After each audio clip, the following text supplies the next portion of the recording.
작품 수업합니다. 작품 제목은 소현선록이죠.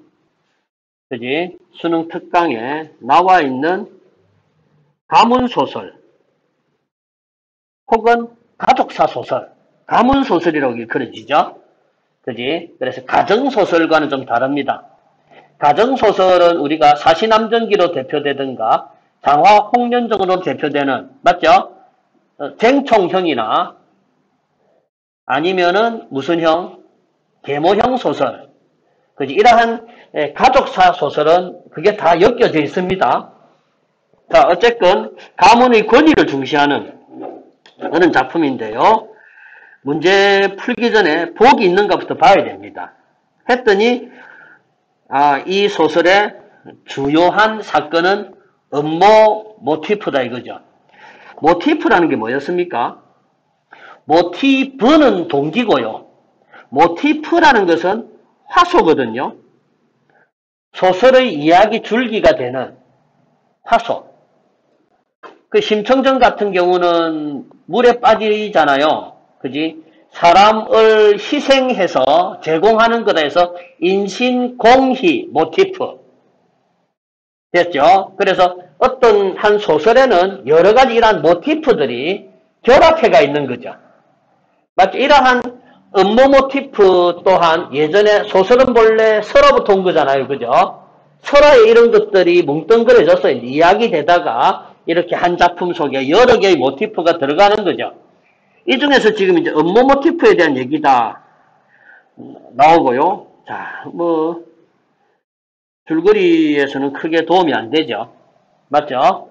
자, 하면서 바로 고전소설 독해 요령을 가지고 우리가 한번 읽어봅시다.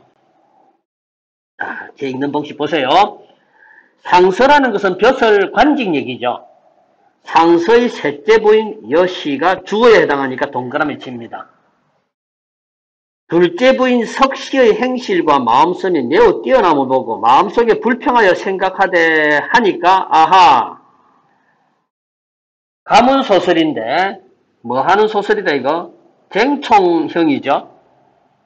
통해를 다투는 타입이다라는 얘기입니다. 대체 쟁총형입니다. 그렇다면 먼저 얘기했잖아요. 소설은 제일 중요한 게 인물의 관계도 파악입니다. 지금 둘째 부인은 누구였고?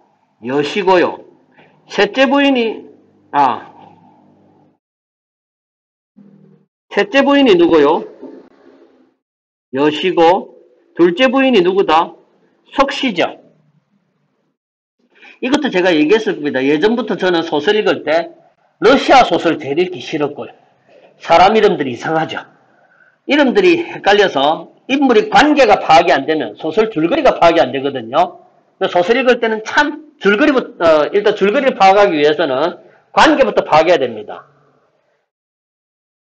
인기 있는 드라마 중간에 여러분들이 만약에 본다 했을 때 항상 그러잖아요. 쟤 누구지? 쟤하고 쟤하고 무슨 관계지? 맞잖아요. 관계 파악이 제일 중요합니다. 이렇게 도표를 한번 그려가면서 읽으면 참 편해요. 자, 그리고 여기서 보니까 여씨는 어떤 사람 나옵니까? 부정적 인물로 나오죠. 선악형 아닙니까? 항상. 고전소설이니까 권선지각 나와야 되죠. 특히 무슨 소설이니까? 가문소설이니까 유교적 가치관을 중시할 것이다 이겁니다. 자, 그래서 이 사람이 있으면 내게 상서의 총애가 오지 아니라 하여 좋은 마음이 없더라. 날이 늦어져 몸이 흩어진 후 상서의 서모, 석파입니다. 상서 위에 누가 있다 이제? 서모인 석파가 있네요. 그죠? 서모가 뭐죠? 모자는 아시죠? 엄마지. 서자는 뭡니까? 우리 홍길동전에서 나오잖아요. 그죠? 서출. 맞죠? 그리고 아버지의 본처가 아니고 아버지의 둘째 마누라 혹은 이거는 첩이죠. 맞죠? 대단한 가문이네요. 지금요. 아버지도 일부 다처죠. 서모 석파가 청운당에 오니 여씨가 말하기를 이랬죠. 자, 그렇다면은 여씨의 거처는 청운당이 아닐까 생각을 해봅니다. 청운당에 네모를 쳤습니다. 공간적 배경이죠. 석파에 동그라미를 했고요. 주어에 해당하는 인물이었지. 했더니 석부인은 진짜로 뭐다? 하늘에서 내려온 선녀다 이랬죠. 적강선녀라. 그래서 남편의 총애가 정말로 짙더라 이거죠. 그렇게 여시가 석파에게 얘기합니다. 했더니 석파가 취해서 실현함을 깨닫지 못하고 말하기를.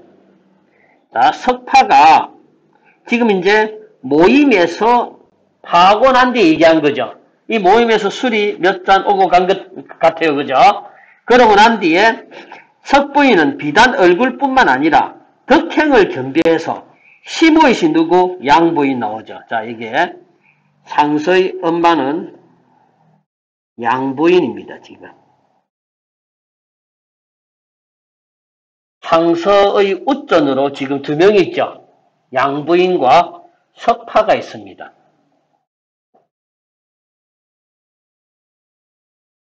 이때 석씨가 자, 석씨가 나오네요.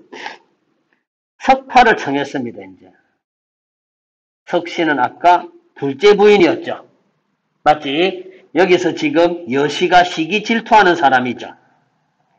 맞지? 그랬더니 석파가 어디에 옵니까? 벽운당 쪽에 오죠. 그렇다면 여기에 뭐 쓰면 석씨는 어디 있다 이제? 벽운당에 있죠. 석씨는 여기서 플러스 인물일 것이다 라는 게 되죠. 맞죠? 모함을 당할 것이다 라고 보이잖아요. 이미. 왜? 음모 모티프라고 했잖아요.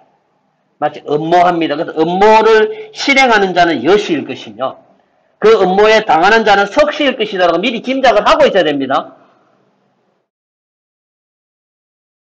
그 다음 또 읽어요. 석씨가 석파를 청하니까 석파가 벽운당에 이르러 웃으면서 말하기를 나를 불러 무엇하러 왔는가? 내가 석부인이 받는 총애를 여부인에게 자랑하였나라 라고 했죠. 했더니 여부인은 시기질투가 많은 사람 아닙니까? 했더니 석씨가 그 말 들으니까 내키지 않아 당부하죠. 그렇다면 석씨의 성격 여기서 상당히 뭐한 사람이다? 신중한 사람이다. 사려 깊은 사람이다. 이 정도 보이죠? 맞지? 자신을 과시하려고 하지 않는 나름대로 겸손한 인물이다. 분명히 석씨는 여기서 플러스 인물로 나오네요. 여인의 부덕을 잘 갖춘 인물이죠. 어떻게 읽어가는 게 보이죠? 그러고 난 뒤에 앞으로 그런 말을 하지 말라 이거죠. 그런 말, 내 칭찬 같은 거 하지 마라. 나중에 오해가 되고 시기 질투의 요소가 될 것이다 이거죠. 그래서 상대에게 그 말 하지 말라고 경계한 거죠. 이거는. 했더니 석파가 그냥 웃고 말네요. 그죠? 이까지 되었습니까? 여시의 거동이 점점 여시의 행동거리죠. 아름답지 않으나 양부인과 상서는 내색하지 않더라까지가 여기서 끊어지겠죠. 됐죠? 자, 이렇게 해서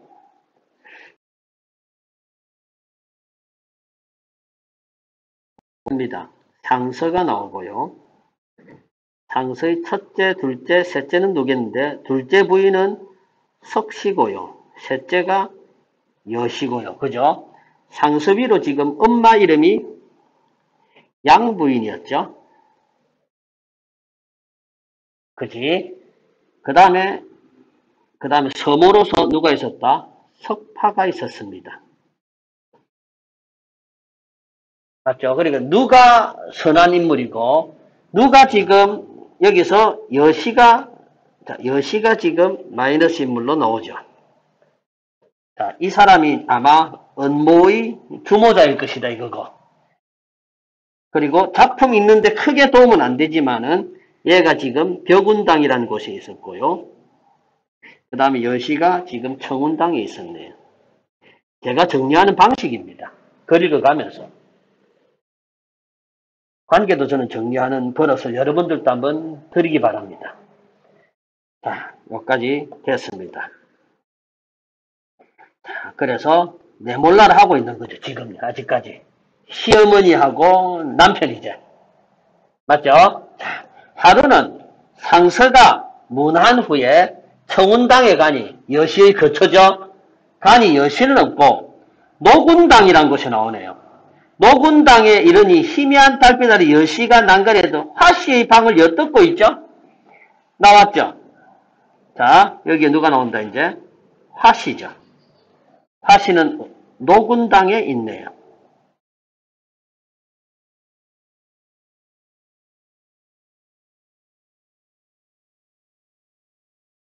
됐죠? 자, 그렇게 나오고요. 그 다음 또 갑니다.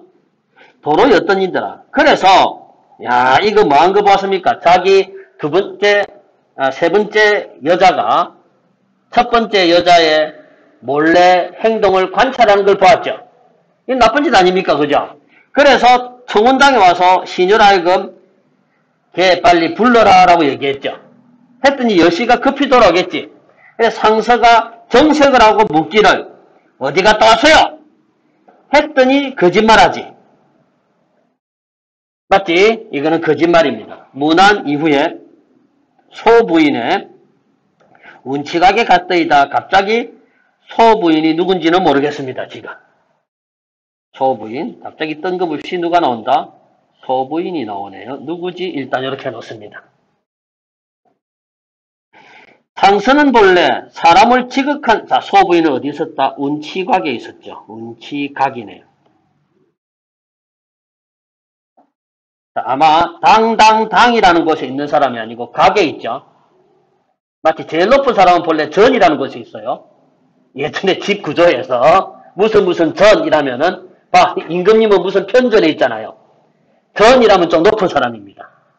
당이라면 그 집이 여자들이에요. 됐어요? 물론 제이라면 제일 높죠. 수어제. 미안합니다. 이건 농담입니다. 자, 전부 다 집을 뜻하는 말들이에요. 자, 그 다음 갑니다. 그래, 전하고 각 합쳐서 우리는 전각이라 하잖아요. 그죠? 읽어볼게. 상서는 본래 사람을 지극한 도로 가르치는지라 꾸짖으면서 말하기를 허허 마누라가 여자의 행실을 참 모르네 이거죠. 물어 여자의 행세 하나하나가 어려운데 어찌 깊은 밤에 분주히 다니나. 더욱이 다른 부인의 방을 엿듣는 것은 이건 누구의 행동이다? 검수, 김성의 행동이다 이거죠. 그런데 전일 말한 사람이 있어도 믿지 않았더니라고 보니까 누군가가 상세에게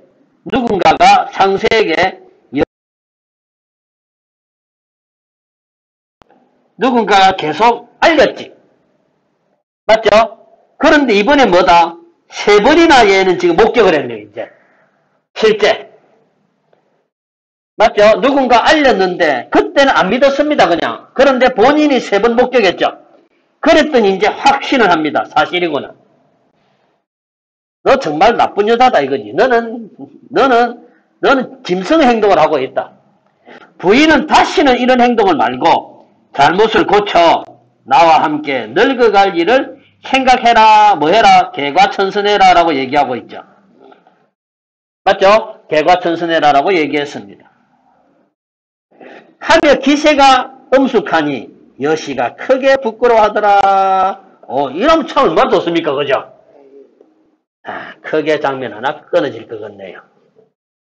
여기까지 되었죠? 이후 여시가 밤낮으로 생각합니다. 그렇다면 크게 부끄러워하더라라는 것은 아마 표면상으로 자기 남편한테 부끄러웠겠지. 왜? 보니까 옛날 강충이라는 자가 저주를 해가지고 한무제와 여태자를 이간했던 옛날의 고사가 떠올랐던 거야. 그러니까 지도 뭐 하겠답니까? 어떻게 저주로서 이간질 하겠다는 얘기죠. 맞지? 자, 이제 뭐다? 보기에 나왔던 음모를 획책하는 거죠, 이제. 맞죠? 음모를 꾸미는 겁니다, 이제.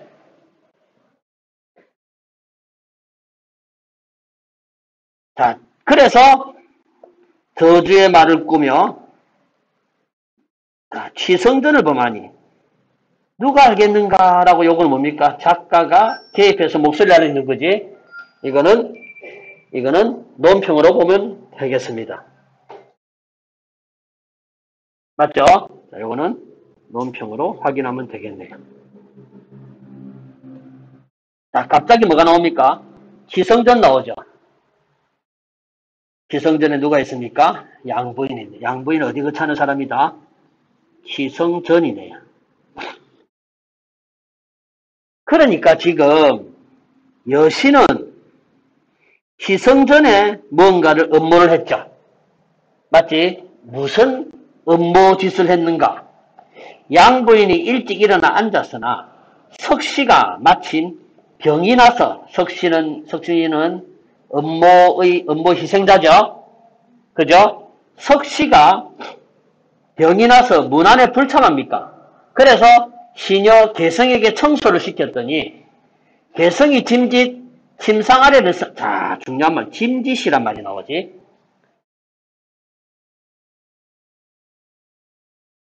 갑자기 봉한 것을 얻어내며 스스로 혼자만 하는 기라. 어떻게? 누가 갖다 놨지? 뭐지? 이라고 했죠. 자, 짐짓이라는 말과 갑자기라는 말과 스스로 혼잣말인데 이거 다 들리겠겠지? 맞죠? 자, 그렇다면은 개성 또한 여기서 업무에 참가한 사람이죠. 그랬더니 봐봐라. 희성전에 일부러 봉한 것을 갖다 뒀겠지. 우리 그런 거 많았잖아. TV 드라마나 이런 거 보면은. 그죠? 그래서 희성전에 뭔가 저주하는 걸 썼는데 보세요. 봐라. 편지를 뜯었더니 그 글에 품은 향이 흉악하여 참아보지 못할 정도에 시어머니는 나빠요. 아주 욕을 막 했겠지. 맞죠? 일단 누구의 필체를 흉내내가지고 둘째 며느리 필체, 석씨의 것. 이게 바로 위에 나왔던 뭐다 이게? 저주의 말을 꾸며서 치성전을 범했다는 얘기죠. 이제. 그 시어머니 얼마나 화가 나겠습니까? 맞죠? 둘째 며느리가 지욕을 완전히 쌍욕을 하니까. 그래서 크게 괴상히 여겨 다시 보니 그 말이 너무 흉하기라. 우리 같으면 완전히 이 둘째 며느리 완전히 매 타작할 거 아닙니까? 그런데 양부인은 뭐합니까? 불질러 버리죠. 이야, 대단한 여자입니다, 이분도. 불지르고 난데 뭐라는가 하면 앞으로 절대 이 말을 바깥에 내지 마라 이거죠. 둘째 며느리가 모함당했다라고 아는 것이 아니라 불미스러운 사건이 집 밖으로 나가는 것을 싫어했던 거죠. 맞죠? 그래서 이 선에서 지금 그냥 둘라고 했죠. 만약에 이 현재의 양부인이 석씨를 내칠 생각이 있었다라면은 유일한 증거물인 이 편지 봉투를 불질러지는 않겠죠. 맞죠? 불질러서 사르고, 자, 그래서 시녀 듣고 입을 봉하되, 홀로 개성은 누설치 못함을 조급해하고, 왜? 얘는 뭐 해야 되노? 소문내야 되잖아.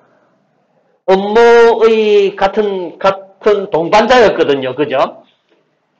그래서 개성은 나중에 벌을 받죠. 누설치 못함을 조급해하고 양부인은 이후 석씨를 보더라도 그 다음에 그 자녀를 보더라도 결코 내색하지 않더라 이거죠. 석씨의 뭘 알 수 있어? 양부인의 인품을 알 수 있죠. 우리는 여기서. 이까지 되었습니까? 인품을 알 수 있다 이겁니다. 그 다음 둥야. 결에도 쫓겨났네요 이제. 맞죠? 쫓겨났습니다. 이제 첫째 부인, 이제 둘째 쫓아냈으니까 누구 쫓아내죠? 이제 첫째도 쫓아내야 되죠. 그래서 화씨를 모함하려고 여의 개용단을 먹고 갑자기 소설이 무슨 소설이 되노? 판타지 소설이 되죠? 전기성이 드러납니다. 알죠? 이 말? 그죠? 기이한 일이란 얘기죠. 매직쇼. 비현실적인 사건이 됩니다. 앞부분까지는 참 현실적으로 그럴듯했잖아요. 그죠? 이번에 둔갑수를 씁니다. 개용단, 얼굴용자를 얼굴을 고치는 단약이다 이거네. 그지? 자, 그래서 화씨로 둔갑해 나타나자. 상선은 이제 누구 나오노? 자, 상선은 친누나. 누나가 누구? 소씨. 아까 소부인이 그자 소부인 이 부분이제 어디 은치각이었나 여기 있는 분입니다. 소씨하고 의남매 윤씨하고 그 다음에 석파입니다. 요 세 분이네요. 그죠? 이 세 분들 노란색으로 해보자. 불로 모아 함께 실상을 밝히려 여시의 신복을 찾습니다. 이제 자, 시녀가 여시 신복 미양이 나오죠. 이제 여시하고 같은 사람이 미양입니다. 이제 상서가 미양을 잡아내어 조사하더라. 미양이 자 이제 실토를 하네요. 미양이 혼비백산하여 사실대로 고합니다. 약을 먹은 거예요. 맞죠? 그래서 얼굴 바꾼 겁니다. 두 가지 약을 내어드리니 두 가지 약은 아마 대용단하고요. 그 다음에 회면단이겠지. 돌아올 회자, 얼굴면자, 얼굴을 돌아오게 하는 것. 대용단은 얼굴을 고치게 하는 것. 맞죠? 자, 그렇게 소시 등이 다투어보고 웃되 상서는 홀로 눈을 들어 보지 않으니 그 이유는 사악한 빛을 보지 않으렵니다. 라고 요거는 서술자가 논평이 아니고 설명해 준 거죠. 이 말 되나? 자, 석파가 나옵니다. 서모였지. 그중 해면단을 물에 풀어 두 화씨에게 주니 이제 진짜 화씨입니다. 화를 내면서 분노하는 기운 가득한 먹고 말하기를 약을 먹더라도 부모님 남긴 몸이 어찌 달리 변하겠는가? 네가 굳이 내 얼굴이 되고자 하니 자 여기서 너는 여기서 여시가 얘기되겠죠. 내 얼굴로 둔갑해가지고 무슨 폐악을 떨치려고 했느냐 이거죠. 상서왈 시끄럽다 마 이거죠. 상당히 상서는 이 집은 뭐다 남편으로서 가부장적이죠. 하나하나 지금 다 뜯어내고 있습니다. 어지럽게 굴지 마라. 그런데 결과가 진짜 화씨는 용모가 안 변하더란 얘기죠. 맞지? 그 다음에 상서가 또 여시에게 권하는데 여시는 안 먹죠.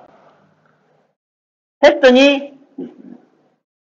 윤씨, 은한매였죠. 그래서 여기에 지금 제가 노란색 칠한 부분들은 석파, 소씨, 윤씨는 지금 여시가 잘못됨을 밝히는 사람들이죠. 맞지? 전부 다 긍정적인 인물들입니다. 했더니 윤씨가 막 뭐합니까? 의심되네, 니 이상한 여자네 하고 난 뒤에 소씨가 뭐한다? 그냥 처먹겠죠. 마치 입을 벌려가지고 그냥 넣었습니다. 마지못해 먹으니까 결국 이 여자는 다시 여시로 변하더란 얘기죠. 그래서 주변 사람들이 박수를 치며 웃었죠. 상서가 참내 군자가 있는 곳에서는 요사스러운 일이 없거늘 이 아우가 어질지 못하여 집안에 이런 변이 있으니 해서 이 아우가 하니까 아마 자기 누이였던 소씨하게 얘기하는 거죠. 맞지? 소씨가 자기 누나가 소씨가 지금 부었잖아요. 그래서 소씨한테 한 얘기죠. 어질지 못하여 집안에 이런 변이 생겼으니 대장부가 되어서 아내자를 거느리지 못하여 부끄럽다 이거죠. 이게 당시의 가문소설이 얘기되는 유교적 가치관이죠. 석씨를 모함한 또 그래서 과거에 둘째 부인이 또 석씨를 모함한 것도 여시일이니 누님은 한번 따져봐라 이거죠. 맞죠? 했더니 이제 서모의 석파가 누님이 안 나서고 먼저 나서서 종이었던 미양을 붙들고 물으니 미양이 이제 다 실토했는 거야. 맞지? 모든 것을 다 실토해버립니다. 그랬더니 소씨, 윤씨 두 사람이 웃으면서 말하기를 그래 처음부터 이 둘째 부인 쫓아낼 때부터 이상하더라 이거죠. 의심이 그러지 않았다. 서모가 몹시 좋아해 뛰면서 기쁨을 이기지 못하고 여시는 부끄러움을 이기지 못해 움직이지 못하고 화씨는 꾸짖기를 마지 않더라. 화씨는 첫째 부인이었습니다. 날이 새어 치성전에 들어가서 치성전에 누가 있습니까? 어머니 계시죠. 들어가서 어젯밤 일, 무슨 일? 셋째 부인이 얼굴을 바꾸어서 이렇게 모략했던 했던 일, 일일이 아래더라. 그 다음에 누구까지? 둘째 부인까지 모함당했던 것. 양부인이 그래서 놀라고 이 셋째 부인이 여신을 불러 마루안에 꼴리고 벌을 주니 참 말이 명명백백해서 들으니까 모골이 송연하더라 이거죠. 이것도 서술자의 생각이죠. 이에 여신을 내치고 함께 공부했던 개성과 미양도 음이 다스리고 집안을 평정하더라 해서 한 장면이 끝나는 거. 소현성독은 이렇게 진행되죠. 한 대의 얘기 또 그 다음 대의 얘기 뭐 이런 식으로 진행되었던 가문소설입니다. 이 정도 읽으면 완벽하겠죠. 18번 옵니다. 윗글에 대한 설명으로 가장 적절한 것 찾습니다. 배경묘사, 자 적절한 것 찾아요. 배경묘사가 특별히 있었던가 기억이 없죠. 확실한 것 고르면 됩니다. 독백을 반복해서 그 다음에 과거와 현재를 교차하여 한 인물과 다른 인물 다민적 갈등 관계를 제시하고 있다. 정답 4번이죠. 맞지? 여시가 다 들쑤시고 돌아다닌 거지. 맞지? 셋째 부인이었던 여시가 막 들쑤시고 돌아다닌 겁니다. 둘째 부인, 첫째 부인 이렇게. 두 공간 아니었고요. 정답 4번이네요. 그 다음에 19번 오겠습니다. 윗글에 대한 이해로 적절하지 않은 것입니다. 석파는 집안 사람들과 교류하며 왜? 어디도 갔다가 그 다음에 둘째 부인한테 갔다가 아이고 네 자랑을 했다 해서 그죠? 그 다음에 여기 벌 주는 것도 관여하고 있죠. 창선은 남의 말의 진위를 들었죠. 3번 확인했습니다. 이제 맞죠? 참 너 나쁜 여자구나라고 얘기합니다. 벌은 주지 않고 개과천선해라고 했지. 그 다음 선지 3번 여신은 부끄러워했잖아요. 그죠? 정답 3번이네요. 양부인은 권위를 가지고 통솔하고요. 자 마지막에 벌 주는 사람도 양부인이었습니다. 소씨는 여신을 압박하여 의혹을 해소한다. 맞죠? 기역과 니언을 이해한 것으로 적절한 것입니다. 기역과 니언이 뭔가 보세요. 기역은 석씨가 자기 자랑을 했다 하니까 앞으로 그런 말을 하지 마세요라고 했고 여신은 공갈한 거죠. 맞지? 해서 기억만 일단 확인합니다. 1번 틀렸죠. 2번 틀렸죠. 석파에 대한 호의를 표현하는 말이다. 이것도 틀렸죠. 석파의 겸손, 염려하는 말이다. 정답 기억 맞죠? 여보? 니언을 확인합니다. 맞죠? 거짓말 친 겁니다. 정답 4번이죠. 맞죠? 자, 그 다음에 21번 문제입니다. 업무 모티프가 어떠고 좀 보세요. 인물이 욕망을 실현하기 위해서 이 인물은 누구였습니까? 여시였죠. 업무의 진행 과정에서 환상적 요소 단약 2개죠. 맞지? 환상적 요소가 사용되기도 하고 조력자 아까 누구랑 누굽니까? 개성하고 미양이었죠. 등장의 업무자를 돕기도 한다. 업무가 실행되면서 서사적 긴장이 고조되는데 업무자의 욕망 실현이 지연되면 일시적으로 이완된다. 당연한 말이겠죠. 그죠? 그죠?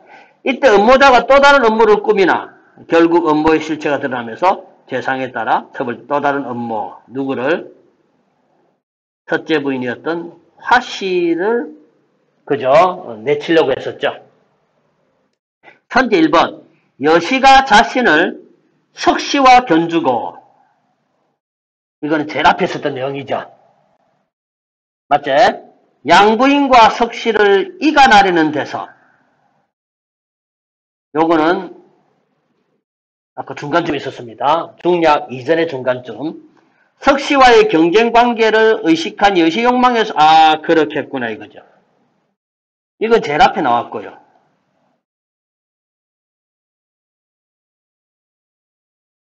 여시가 꾸민 봉한것이 개성을 통해 양부인에게 전해지죠.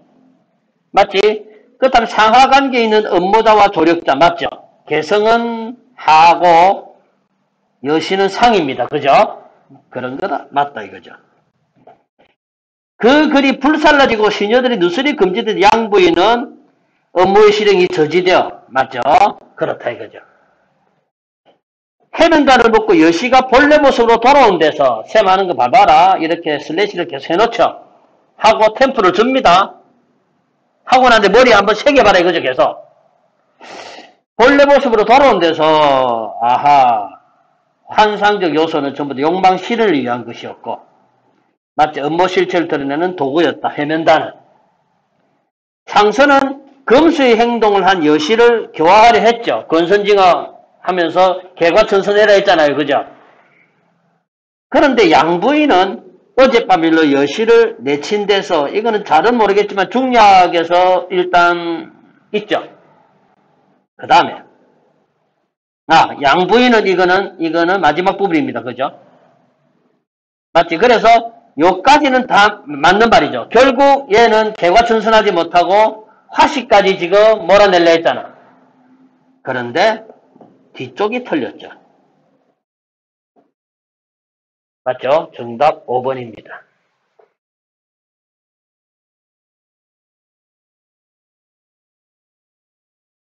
자, 그 다음에 고전시가 2편과 수필 1편 있죠. 보기는 그다지 알만한 보기이기 때문에 생략하도록 하고요. 그냥 푸는 방식으로 하겠습니다. 자, 황희정성의 사시가입니다. 사계절을 불렀다는 얘기죠. 봄, 여름, 가을, 겨울이네요. 계절감 드러내는 단어에 제가 형광펜치를 했습니다. 좀 더 본다라면은 시어는 그렇는데 시구를 따진다 요것도 계절감이죠. 별을 벤 그루터기. 가을이란 얘기 아닙니까? 됐습니까? 자, 그렇다면 각각 봄, 여름, 가을, 겨울. 강호는 알다시피 그냥 자연을 뜻하는 대유법이고요. 시조니까 이렇게 이연보식 읽어야 되죠. 이연보식 끊으면 됩니다. 강호에 보면 더니 이 몸이 참 일이 많다. 무슨 일이 많습니까? 나는 그물을 깃고 아이는 밭을 갈고 있으니까 뒷산에 약을 언제 캐겠는가 이라죠. 음기눈을 보니까 우미턴이라는 뜻으로 했을 때 그렇다면 이게 언제 캐겠느냐? 참내 귀찮네가 아니라 바쁜 것을 즐기고 있는 거죠. 지금요. 맞죠? 그래서 약초도 캐야 되고 뭐 한다 해서 봄을 맞이해서 자연 속에서 일을 하는 즐거움을 얘기하고 있고 이어는 삿갓에 도롱이 있고 가랑비에 호미를 메고 산에 있는 밭을 매다가 잠시 뭐하고 있습니까? 쉬고 있죠? 시원한 그늘, 푸르른 그늘 속에서 쉬고 있습니다. 목동이 소하고 양을 몰다가 잠든 나를 깨우고 있죠. 그만큼 뭐하다? 한가롭다는 얘기죠. 이거는 분주하고 분주해서 즐겁고요. 이 부분은 정말 많이 나오는 시조죠. 이 부분은 단독으로 많이 나왔어요. 대추, 보리, 붉은 골짜기에 밤이 익으니까 밤이 떨어지죠. 그러니까 대추하고 밤은 계절감입니다. 별을 벤 그루터기에 깨가 기어가는 모습이 나오죠. 술 익자마자 채장수가 채를 팔고 돌아가니 나는 술을 뭐 하겠다? 먹겠다 이거죠. 술이 딱 익었습니다. 그때 마침 채장수가 채 사시오 해서 채를 사가지고 술을 걸렀죠. 그제 해서 찌개미 남기고 술만 했습니다. 그래서 나는 먹겠다 이거. 요거는 풍류를 얘기하죠. 자연 속에서의 풍류입니다. 그 다음에 겨울입니다. 산에는 새가 다 그쳤고 들에는 돌아다니는 사람이 아무도 없다 이거죠. 마치 겨울의 모습을 묘사하고 있습니다. 외로운 배에 삿갓은 저늙으니 화자일 수도 있고 화자가 보는 대상일 수도 있죠. 낚시 때 참 맛이 깊었다. 눈 깊은 줄 아는가 해서 겨울의 어떤 이것도 여유로움을 얘기하고 있는 거죠. 이 정도 시 됐습니다. 그죠? 자, 가학을 바로 갑니다. 자, 1번 갑니다. 어조 변화를 보려면 뭐 보면 됩니까? 동결음이 보면 되죠. 맞지? 그런데 이거를 동결음이도 그닥 달라진 건 없다, 뭐 달라졌다 하더라도 이 작품이 뭐는 아니다. 긴장감 조성하는 것은 아니었지. 맞죠? 자연과 인간의 뭐를 대비? 이 작품이 이거는 모른다 하더라도 앞에 거 모른다 하더라도 뭐든 아니다. 세트비판이 아니죠. 그렇다면 주제를 대상과의 문답이 있는 거 없었잖아요. 그죠? 그 다음 이 작품이 뭐도 없었고요. 초월적 공간도 없을 거예요. 그렇다면은 봄, 여름, 가을, 겨울에 시간을 나타내는 표현을 활용 내용을 전개하고 있다라는 선지 5번밖에 답이 안 나오죠. 가을만 가지고 있어도. 됐니? 자, 그 다음에 또 풀 수 있는 게 있는가 봅니다. 23번 풀 수 있네요. 가의 시상 전개에 대한 설명으로 가장 적절한 걸 찾습니다. 제1수의 초장, 중장은 풍경 묘사이고 동작, 자, 1수를 봅니다. 1수를 봤을 때 초장, 중장이 풍경 표현이 아니었죠. 그 다음 2수의 초장, 중장은 인물의 행위가 순차적으로 나타난 도롱이 입고 홈이 메우고 산전을 흠매다가 누웠으니 해서 동사가 4개가 나오죠. 정답이네요. 맞죠? 바로 정답 해버립니다. 그 다음 확인합니다. 2수 3번 틀렸고요. 이거는 이제 나중에 수업 준비하면서 봤는데요. 인과가 되기 위해서는 뭐뭐 은이 해야 되는데 3수를 읽어보면 뭐뭐 하며로 돼 있지. 맞죠? 대등하고 나열한다는 얘기죠. 그 다음에 5번 읽었더니 새도 안 돌아다니고 사람도 안 돌아다니는데 무슨 동적이고. 맞지? 오히려 정적이죠. 그 다음에 가학을 풀 수 있는 거 있는가 봅니다. 25번 봅니다. 적절한 거 찾습니다.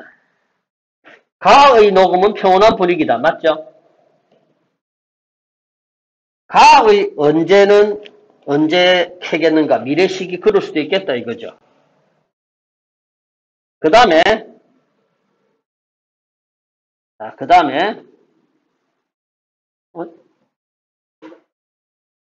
3번 봅니다. 가의 새는 보세요. 산에는 새가 다 그치고라는 겨울이죠. 감정이 아니네요. 됐죠? 그죠? 저는 벌써 답이 1번 같은 느낌이 듭니다. 문제 풀 때. 왜냐하면은 선지 이번에 가가 이 언제가 미래의 어느 시기는 맞는데요. 그 미래의 어느 시기를 목적으로 언제라는 말을 쓴 게 아니죠. 시 창작할 때. 맞지? 언제 다 가겠노? 이거죠.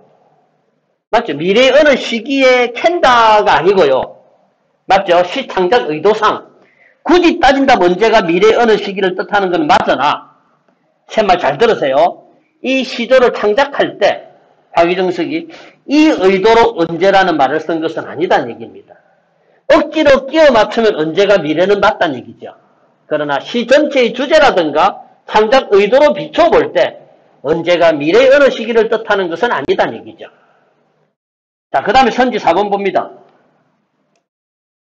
가의 잠든 나의 잠 해서 자고 있는데 그 목동이 깨웠잖아요. 그죠? 맞죠? 그런데 그 잠은 소망 실현하기 미친 거죠. 그 다음에 가의 돌아가니 같은 경우는 삼수에 있는 거죠. 가을에. 채장수가 채를 팔고 돌아가니죠.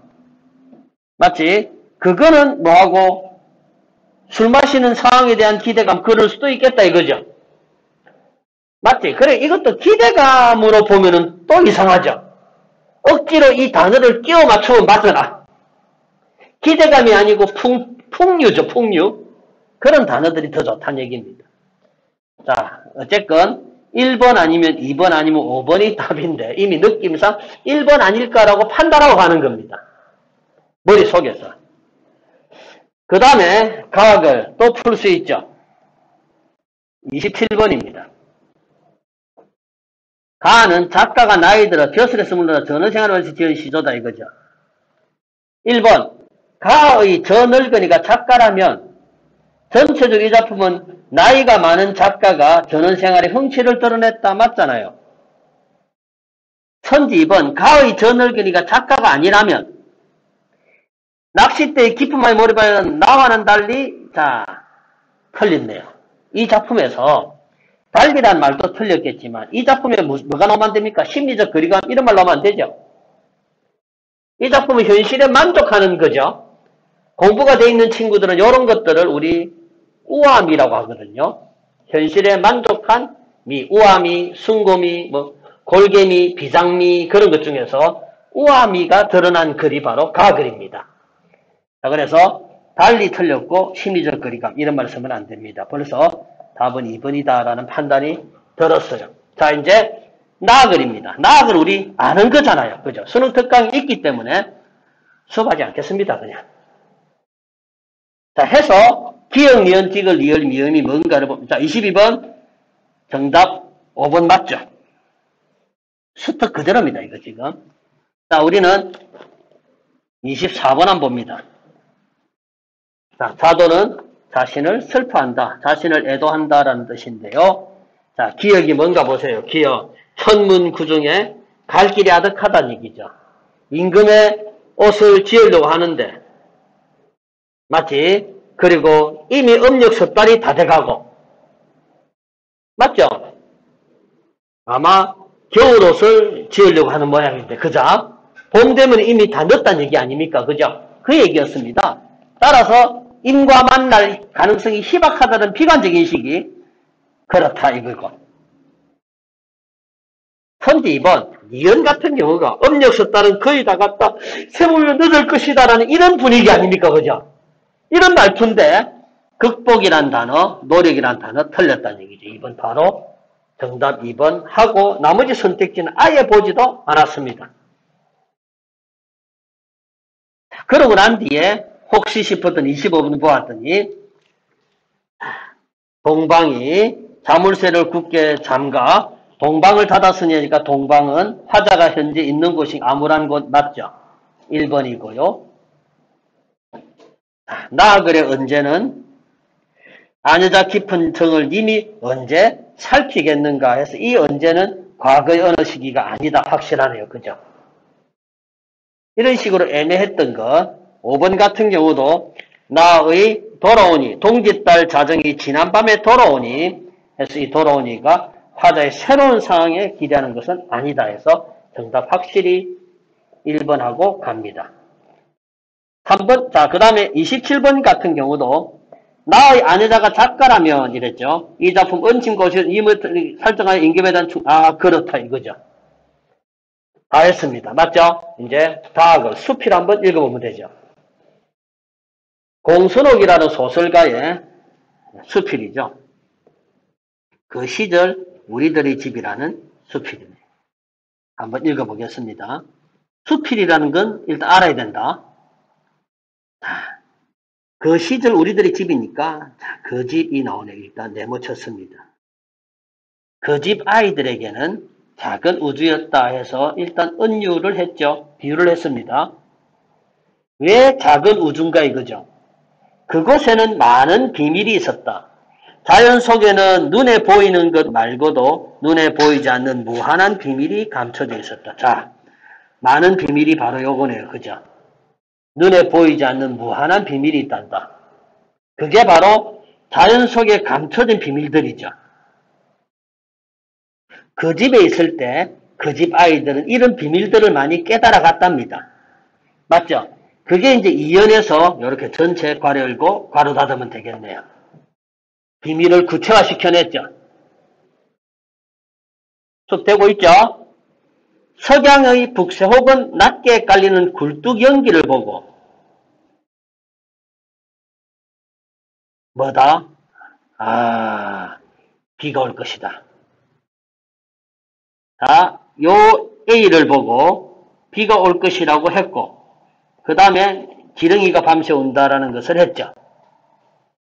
이게 자연 속에 감춰진 비밀이죠. 맞지? 그렇다는 얘기입니다. 똑도로 하는 지렁이 울음소리, 냄새와 소리와 맛과 색깔과 형태에서 띄우고 들이죠. 알죠? 이런 거는 전미사가 아니고 의도명사입니다. 그죠? 이 들은 냄새, 소리, 맛, 색깔, 형태를 다 복수로 하는 거죠. 맞지? 형태들에 붙여버리면 형태만 복수가 되고, 이건 알고 있죠? 이 정도 문법은요. 모르면 그냥 넘어가고요. 그 집에서는 선명했다. 자, 전부 다 뭡니까? 자연이 선명하죠. 왜냐하면 봄과 여름과 가을과 겨울과 아침과 낮과 저녁과 밤이 그 집에서는 뚜렷해으로. 자, 요거 중요한 말 나오죠. 자연이 그러한 것처럼 사람들의 삶도 분명했다는 얘기죠. 이까지가 장면 1 정도 끊으면 되죠. 맞죠? 자, 이제 그 집을 떠난 그네요, 이제. 그 집에 있는 그 집 아이들은 비밀이 있었고요. 맞지? 자연 속에서 삶도 분명했습니다. 샘 형광빛이라는 것도 핵심이죠? 맞죠? 자, 그런데 그 집을 떠났네요. 그랬더니 이제 안 분명하죠, 이제. 그리고 병원이라는 단어가 나오고요. 아파트라는 단어가 나오고요. 사각진 콘크리트 벽이 나오고요. 맞죠? 자연은 바뀌었는데 여름에 긴팔옷을 입고 겨울에 반팔옷을 입는 역자연이죠. 맞지? 자연을 거스르고 있죠. 이거는 자연의 순리를 깨달으면서 삶이 명료해졌다면, 이건 역자연함으로써 삶이 불분명해졌죠, 지금요. 맞죠? 자, 이거는 자연과 함께하는 삶이라면은, 자, 이게 크게 자연 속에 있는 삶이라면, 이건 어디 삶입니까? 도시의 삶이죠, 이제. 되죠, 지금요. 도시의 삶입니다. 그랬더니, 이제 또다시, 이렇게 되죠. 알지 못합니다. 도예지 아이들은. 돈은 은행에서 나고 먹을 것은 슈퍼에서 나는 것을 아는 아이는 도예지에서 사는 아이들이죠. 수박이 어느 계절의 과일인지 분간하지 못하는 아이는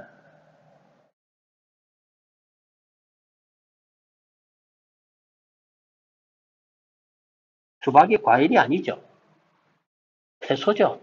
그죠? 봄수록도 이상하네. 그래서 봄, 여름, 아침적인 냄새와 이런 것들 자연을 벗어났기 때문이죠. 마치 그렇다면 이 글의 주제는 도시를 비판하고 자연의 소중함을 생각하는 거죠. 자연은 상당히 뭐다? 신비로움을 준다. 그 비밀이 있다. 이렇게 이해하면 될 것 같네요. 이까지 되었습니까? 자, 그 다음 갑니다. 어머니의 부음을 듣고 그는 그가 나고 성장한 노란 집. 이게 1파트의 집이죠.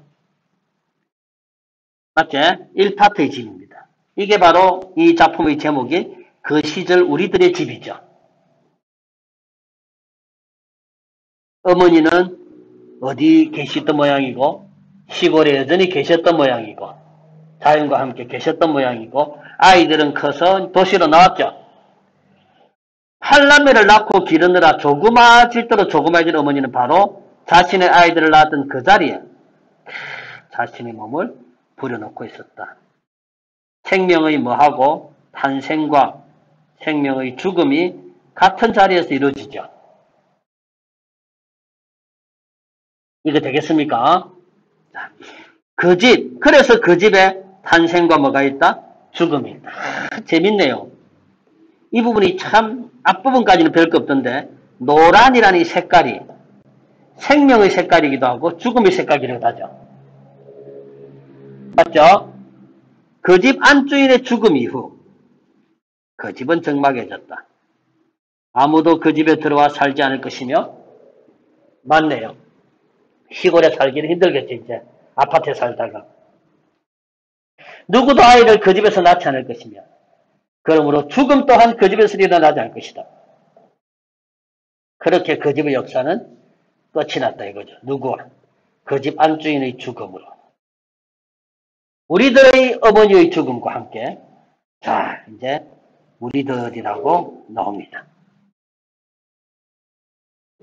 어머니의 죽음과 함께 조왕신과 성주신이 살지 않은 우리들의 집은 이제 정막하다. 자, 여기서 우리들의 집은 뭡니까? 도시의 집이죠. 맞죠? 시골의 그 옛날 집에는 조왕신과 성주신이 있었는데 우리들의 집은, 도시의 집은 더 이상 탄생과 죽음을 우리는 오늘 밤도 그래서 쓸쓸한 밤도라는 시간적인 것, 시간을 나타내는 표현을 이용하고 있죠. 맞죠? 자, 22번 됐고요. 23번 됐고, 24번 됐고, 25번, 26번 가겠습니다. 비밀들을 중심으로 다를 이해한 내용으로 적절하지 않은 것 찾습니다. 그 집을 떠난 후 그의 오감이 불분명한 것은 미쳤죠. 비밀들은 도시에 없습니다. 맞죠? 바로 1번하고 나머지 선지는 아예 안 봐도 되지 않겠나 생각합니다. 나머지 27번에 선지 4번과 5번도 그냥 생략하도록 하겠습니다. 그 다음 작품 보자. 아이고야, 미스터 방이죠. 그지? 최만식의 미스터 방. 안 읽고 풀 수 있어야 됩니다. 정상적 고교 과정 속에 있는 겁니다. 자, 혹시 복이 있는 거 볼까요? 31번 복이 있는데 별로 도움이 안 되죠? 맞죠? 그냥 바로 가겠습니다. 자, 최만식이라면은 여러분들 머릿속에 뭐 떠오르노? 최만식 하면은 이 단어 떠올라야 됩니다. 풍자소설. 최만식은 뭐? 풍자소설. 최만식의 소설 뭐 있습니까? 유명한 거 태평천하, 탕류, 레디, 메이드, 인생. 됐습니까? 자, 소설 제목은 미스터 방이네요. 미스터 방입니다. 방이라는 것은 지금은 이제 좀 그렇지만 예전만 하더라도 일제시대 혹은 일제 직후 한 50년대까지만 하더라도 우리 부산에 부곡동이라고 있어요. 부곡이 뭔 줄 압니까? 혹시 이거 들어봤습니까? 향소 부곡. 뭐죠 이게? 이게 신라시대였나? 기억이. 언젠지 몰라도 이게 천민들의 집단 거주촌이었죠.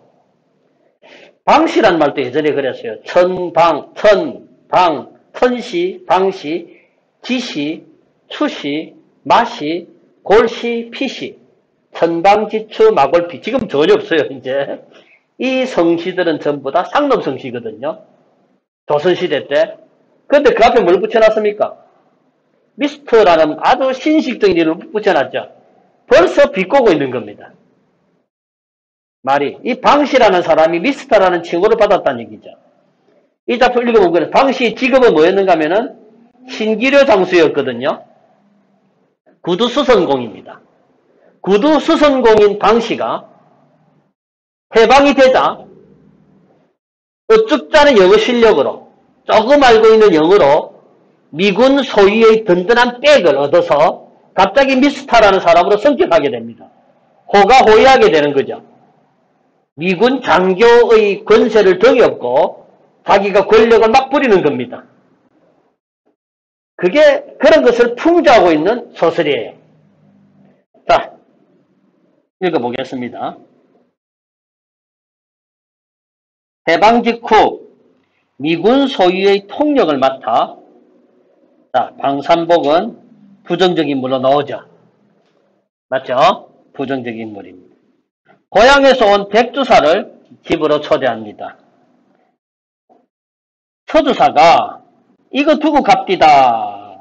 들고 올라온 갑봉투 한 장을 남편에게 건네줍니다. 자, 이 대사는 방씨의 아내겠죠. 아내가 서주사가 주고 간 봉투 한 장을 봅니다. 그랬더니 봉투를 뜯으니 소절수 한 장이 나온다 했습니다. 이게 그냥 수표 정도로 이해하면 될 겁니다. 여기에 쓰여져 있는 액면을 그대로 은행 가면은 준다 이겁니다. 얼마짜리? 10,000원짜리랍니다. 했는데 미스터 방이 성을 벌컥 내면서 겨우 돈 10,000원이야? 라고 하네요. 하고 소절수를 어디에? 다다미 바닥. 전통가옥 아니죠? 일본식 가옥이라는 걸 알 수 있습니다. 당시 방삼복은 어디에 살고 있는가 하면은 일본 놈들이 살다가 해방되고 난 뒤에 버리고 간 그거를 적산가옥이라고 합니다. 이런 말도 알아두세요. 우리 수특에도 몇 번 했습니다. 적산가옥에 살고 있었죠. 그러니까 다담이라는 일본식 바닥이죠. 우리는 온돌 구들장 아닙니까? 그죠? 다다미 바닥에다 획 던져버린다. 했더니 막 온갖 욕을 하죠. 우라질 자식. 응?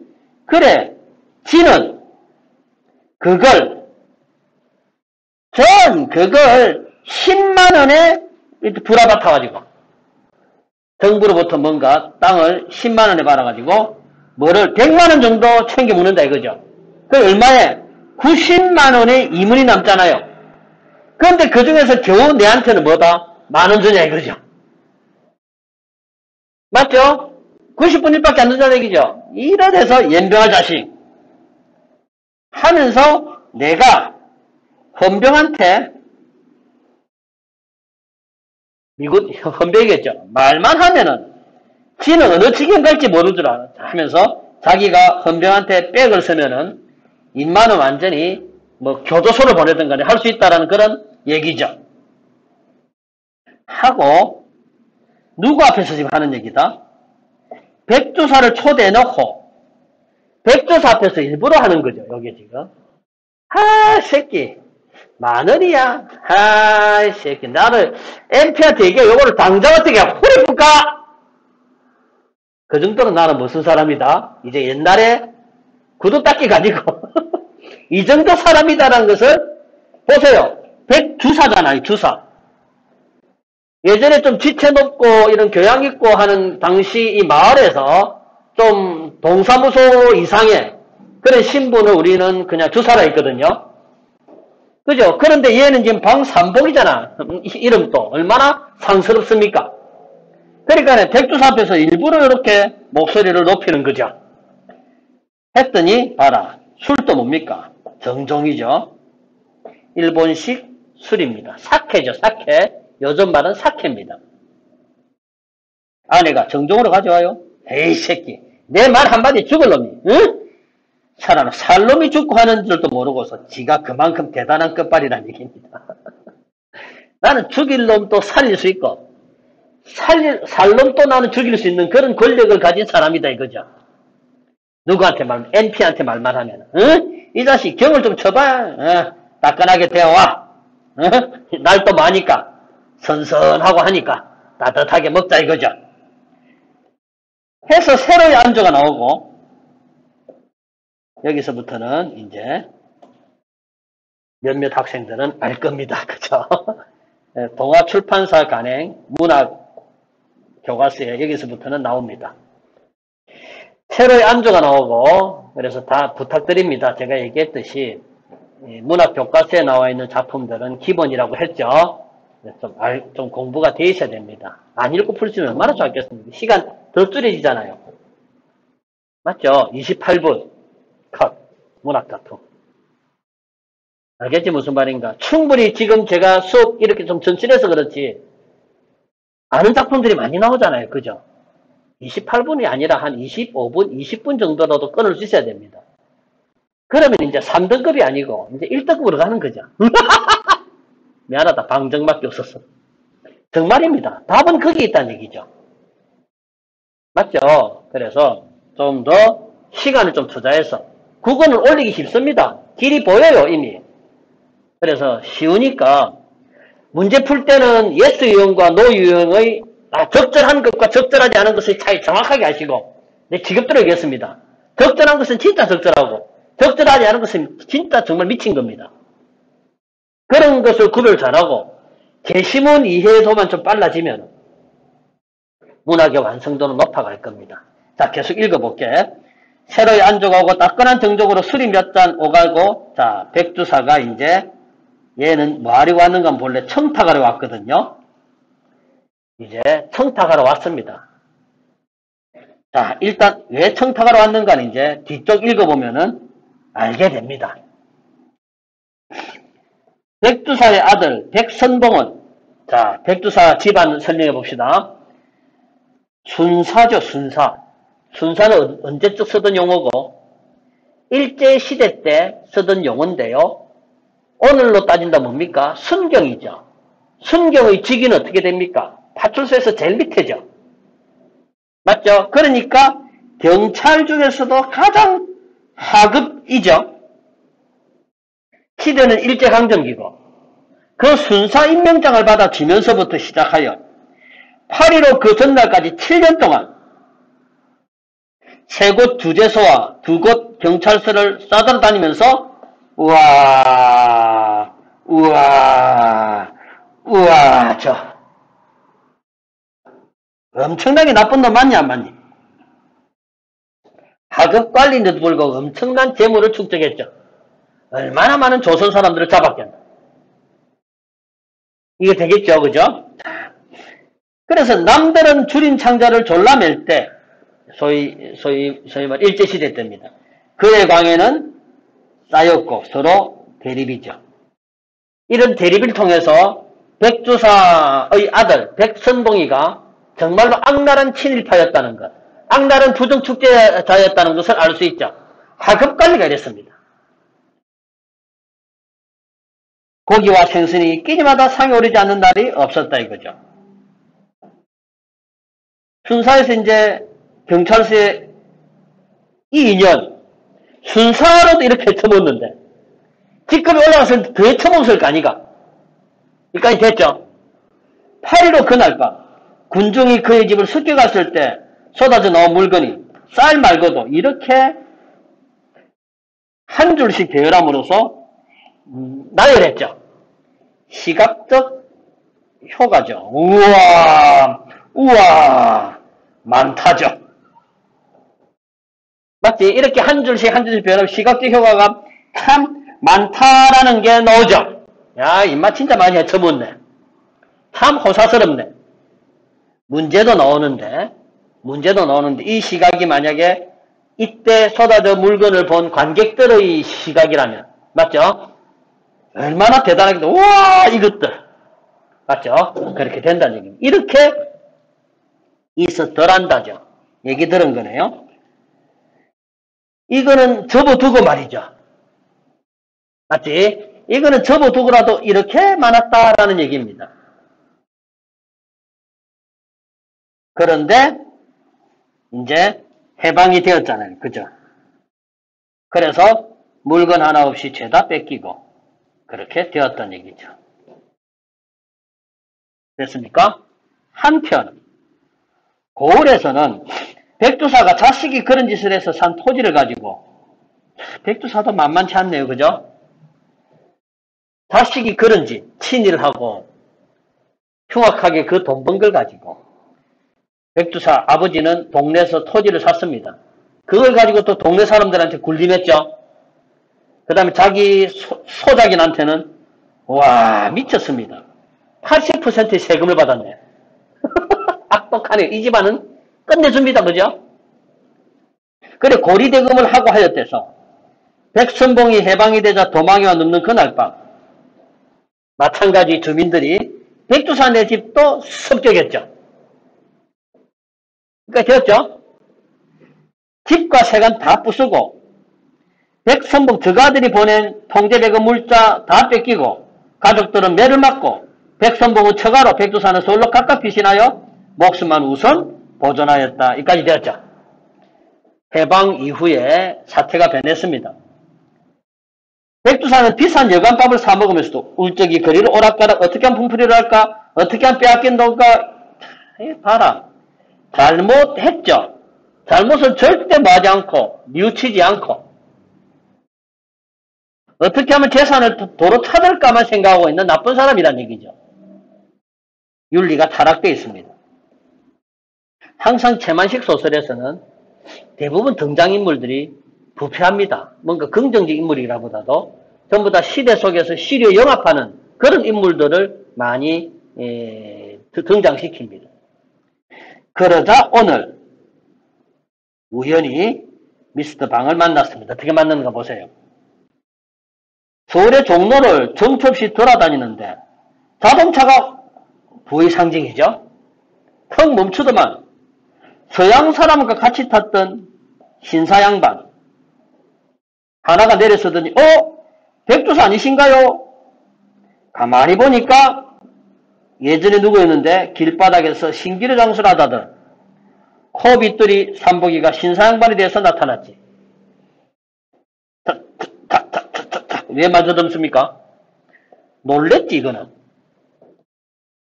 전혀 예상치 못한 복장 아닙니까? 그지? 우와 얘가 뭐지? 대단한 출세인데 자동차에 서양 사람과 신사 양반 됐죠? 이 세 가지가 완전히 방삼복이네. 세 가지 복이네. 꽉 이렇게 되는 거야. 놀란 겁니다. 경악이죠. 네, 삼복입니다. 근데 자네가 이런 것을 이거죠. 이는 누군데? 구두 닦인데.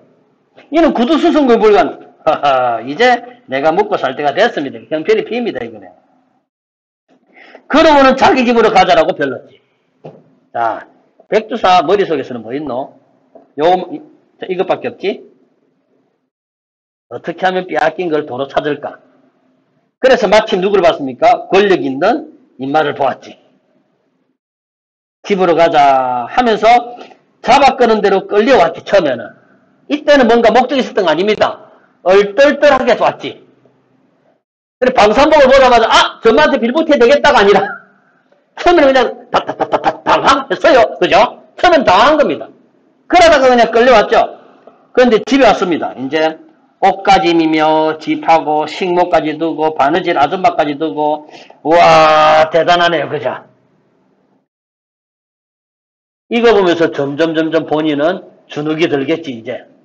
그래서, 야, 진짜로, 개천에서 용이 났다, 이거죠. 옛날에 영화로움이 꿈이 되고 하루아침에 몰락하니 하면서 자기하고 지금 뭡니까? 대립하기. 그지? 비교합니다. 했더니 자기는 뭐다? 어깨가 움츠러듭니다. 맞죠? 자기의 신세를 보고 자신은 자신감이 하락하는 거죠. 자존감이 없어진 겁니다.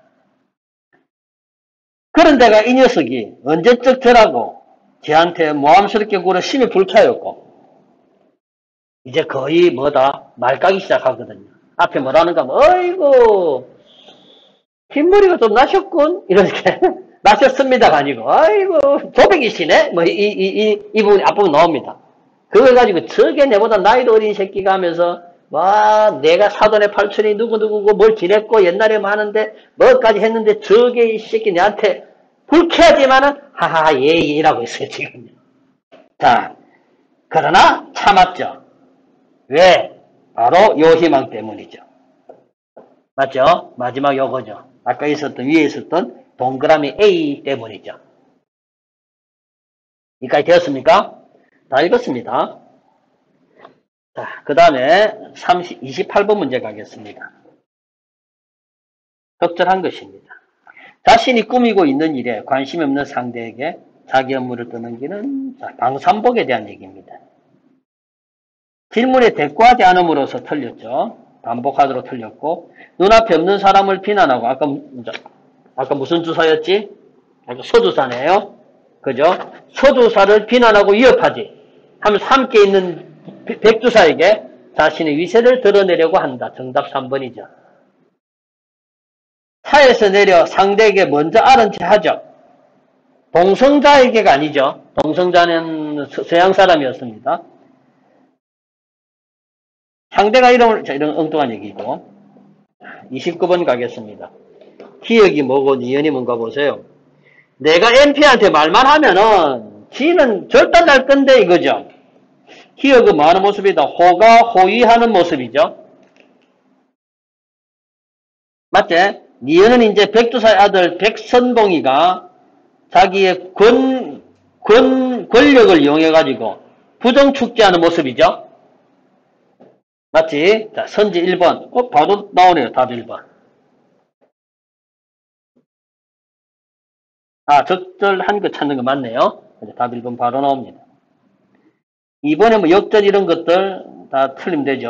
몰락 틀렸고요. 그죠? 이런 식으로 답 1번 그냥 답하면 됩니다. 그 다음 30번 오겠습니다. A, E에 대한 이해로 적절하지 않은 것입니다.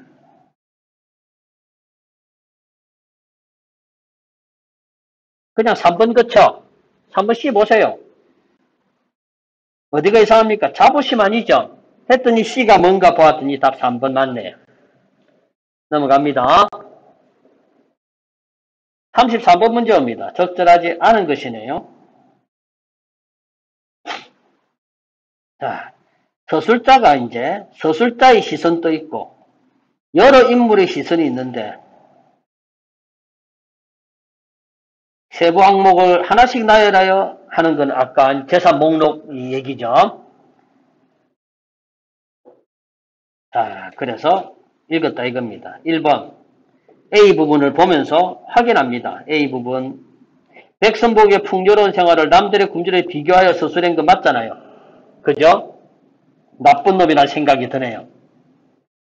부정하게 모은 많은 물건들을 하나씩 열극함으로써 우와 대단하다 이거죠. 맞지? 이거는 한 줄로 변했다. 있어 덜한다라는 것을 들은 것을 전하네요. 그리고 군중의 입장에서도 유도했다. 그럴 수 있네요. 그죠? 동네 사람의 시선으로 초점하여서 백두사의 만행을 서술함으로써 이 글에 뭐는 없었다. 백두사 시선으로 초점하는 건 없었잖아요. 일단. 그래서 이가 뭔가를 확인해 보고요. 이거는 바깥에서 보는 시선입니다. 그냥. 3인칭 서술자의 시선이었죠. 그냥. 맞죠? 그리고 만약에 안 본다 하더라도 백두사 시선으로 초점하면 우리가 통쾌감만 느끼겠지. 맞지? 자, 그래서 일단 백두사 시선이 아니고요. 백두사 시선이라면 통쾌감은 관계없는데 통쾌감은 맞을 것 같는데 3인칭의 서술이었기 때문에 통쾌감을 느낀다는 얘기죠. 됐죠? 그 다음에 32에서 34 봅니다. 가학을 수특에 있죠?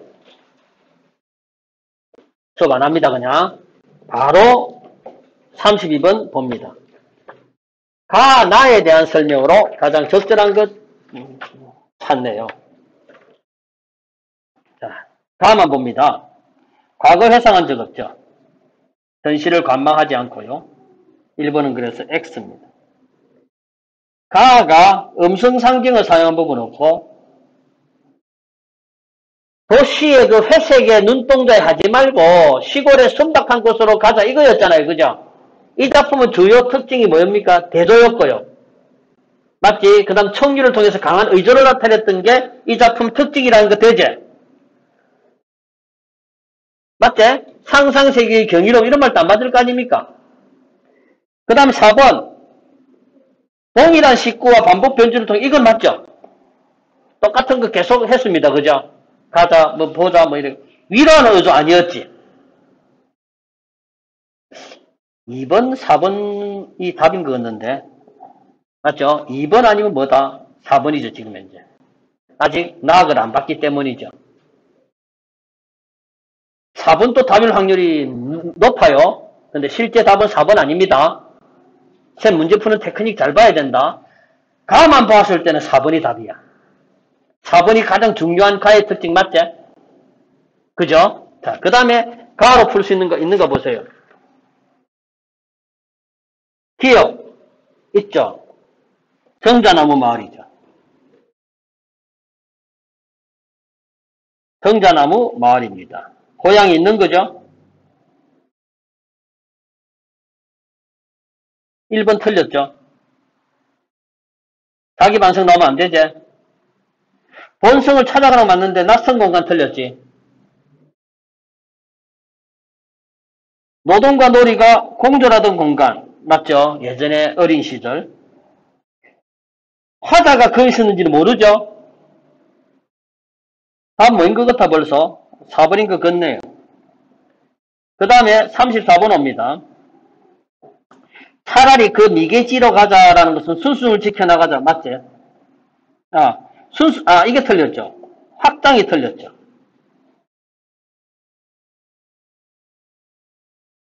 그지? 그 다음에 이 작품이 뭐다? 지켜나가자가 아니지.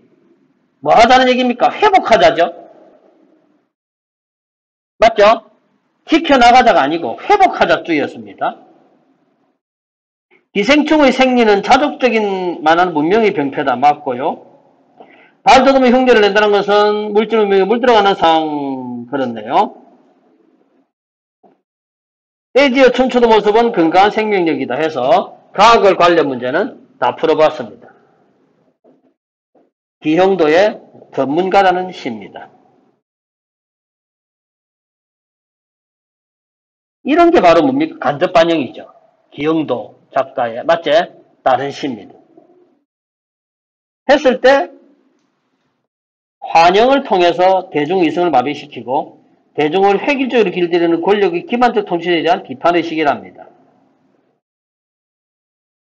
이사온 그는 이상한 사람이었다. 그의 집 담장들은 모두 빛나는 유리들로 세워졌다. 골목에서 놀고 있는 부주의 아이들이 잠깐의 실수 때문에 풍성한 햇빛을 복사해내는 그 유리 담장을 박살내내겠다. 그러나 얘들아 상관없다. 유리는 또 갈아 끼우면 되지. 마음껏 이 골목에서 놀려. 이까지 보았을 때 이 그라는 사람은 상당히 많은 사람이다. 인자한 사람이죠. 유리를 깬 아이는 얼굴이 새빨개졌지만 이상한 표정을 짓던 다른 아이들은 아이들답게 곧 즐거워했다. 견고한 송판으로 담을 싸면 어떨까요? 라고 이제 그에게 얘기했네요. 했더니 추방까지 시켜버리네요. 그러면서 중요한 게 나오죠? 충실한 그의 부하가 되어갑니다. 길들여지네요. 맞지? 여기 나오지? 환영을 통해서, 환영은 뭐다? 거울이죠. 거울이 아니고 유리죠.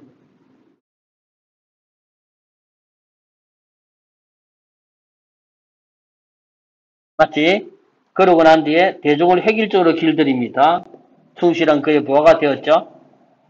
이게 바로 기만적 통치술이죠. 어떻게? 이제 뭐다? 정말로 가두죠. 어느 날 그가 유리 담장을 떼어냈을 때 그 골목은 가장 햇빛이 안 드는 곳이고 일렬로 선 아이들은 이제 획일적으로 길들여졌다는 얘기 아닙니까? 일렬로 섰으니까 획일적이고요. 묵묵히 노동하는 아이로 바뀌었죠. 나머지 확인해 봅시다. 선지 2. 골목이 가장 햇빛 안 판명되었다는 것은 그렇네요. 나에서 주장하는 아이의 추방은 획일적으로 통제된 그렇죠. 주장하는 아이의 추방은 획일적으로 통제된 사회의 모습이다. 다 같아야 됩니다. 뭐든지. 즐거워했다는 것은 이제 길들여지고 있는 거고요. 일렬로 묵묵히 권력에 종속된 대중의 형상이다. 확실히 정답 1번이네요. 그죠? 그 다음에 니은이 뭔가 또 봅니다. 니은을 봤더니 그 골목이죠. 당연히 아이들의 놀이가 사라지고 노동만 남은 공간. 정답 4번 되네요. 이제. 맞습니까? 그 다음에 안 풀었나 아까? 안 풀었네요. 32번 안 풀었네요. 그죠? 나에 뭐가 없습니까? 동일한 식구 반복 변주 없었잖아요. 그죠? 보았더니 정답은 2번이더란 얘기입니다. 이렇게 문학작품은 다 풀었습니다.